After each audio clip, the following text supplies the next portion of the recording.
Hello ladies and gentlemen, my name is the Faceless Strategist and welcome back to 7 Days to Die. In this video we'll be taking a look at how to actually secure your base. Now the best way is to actually build a bunch of goddamn walls, and yeah, that would be pretty much it. You know, there are currently no turrets or traps, at least that I'm aware of. And basically you want to have one access point large enough for your vehicle when you go on a loot run, so you can actually enter your base. And it is actually quite good to have a backup rescue plan. Let me just real quickly, go ahead and eat that. Just dump a bunch of this stuff out on the floor. There we go. And it's also a good idea to have an escape plan. Now, personally for me, it's like this, and then I just drop down, and I have a police cruiser here, which I can just use to, you know, escape. You know, that's also one of the options. Also, how else you can secure your base? Let's say, for example, you have a rooftop base. Now, this is a good idea that I've actually experimented with. Basically, you just get the rooftop, you just get access to the roof, and you just do that. You can create a wall, so you would actually go like this: carpentry, wooden wall frame, and just place it like that. Then you right click on that and you go create wooden window level 1, wooden window level 2, whatever suits your fancy.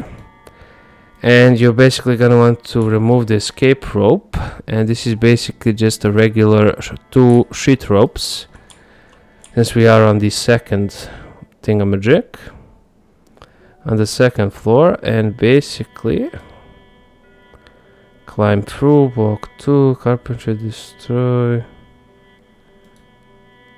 No, hold on. Sheet rope. How do I do this again? Okay, let's upgrade this to wooden window level 3. Plaster, metalwork.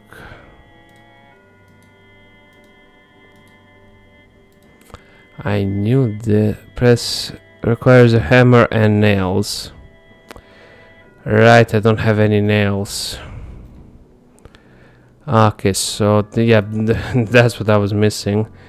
Hold on, let me actually give myself some nails. Nails. Let's add. There we go. Then when you right click, you can actually add escape rope. And what I would recommend that you do is to actually remove the escape rope once you're up here on the roof. Then what you're going to want to do is go ahead and add the escape rope. So I have 48 nails. Once I remove it, it's still 48. Once I add it, it's 47. So you will need 1 nail in the escape rope. And you basically have this gigantic area to create your base and secure it as well. And there's not a chance in hell that the zombies can get up here, but you will need level 7 carpentry, for instance, to actually gain access to this rooftop in particular here. And there we go. That's a huge way to actually secure your base, which is something to think about. Either big ass walls, a secluded area with also big ass walls, or for example, if you're just chilling out in a house like this, for example. Oh yeah, the thingamajig doesn't work here. You are quite more vulnerable. So basically what you can do is you can go up to the window, close it, and if you have planks or metal sheets, I will just add a bunch of planks to myself. Planks. And nails, of course. 5. What you're gonna want to do, and you will also need a hammer for this. You're gonna want to go ahead and barricade it. Barricade again. Barricade again. So basically, once you put the third plank down, you will no longer have vision, and neither the zombies will be able to see you. But what I personally like to do is barricade all 4s. Then you can put in a right amount of planks. There we go. Put 4 on the outside, 4 on the inside. And when zombies actually start barging in, they'll need to rip out basically 8 planks. But if they rip out those 4 planks, you're basically screwed anyways. Now, for example, what can you do if you have a backdoor? Is you can basically just go ahead and do this. But the thing is, now you're currently trapped. But that really isn't a problem. What you can do is keep a window in the back from which you can exit. But it will be a good idea, for example, to just, I don't know, go ahead and do it like this. You know, just have a little bit of a fenced off area. Let's actually speed that up. You know, just a little bit. And for example, here you can put a wooden door frame as an extra entrance, because usually zombies will follow the sound of your car, and that will lead them to the front window here. But for example, you cannot open the door, it's barricaded. This is barricaded as well, so that's how you can also secure your base.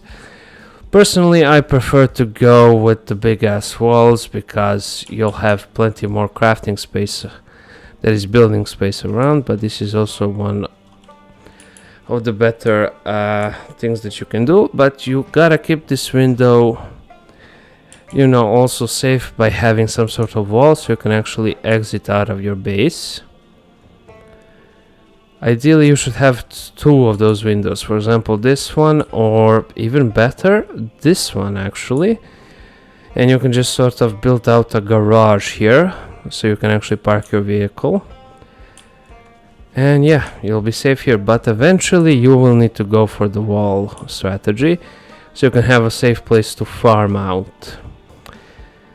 And yeah, later on, once you've actually started leveling up your metalworking, you'll be able to actually get these big fences.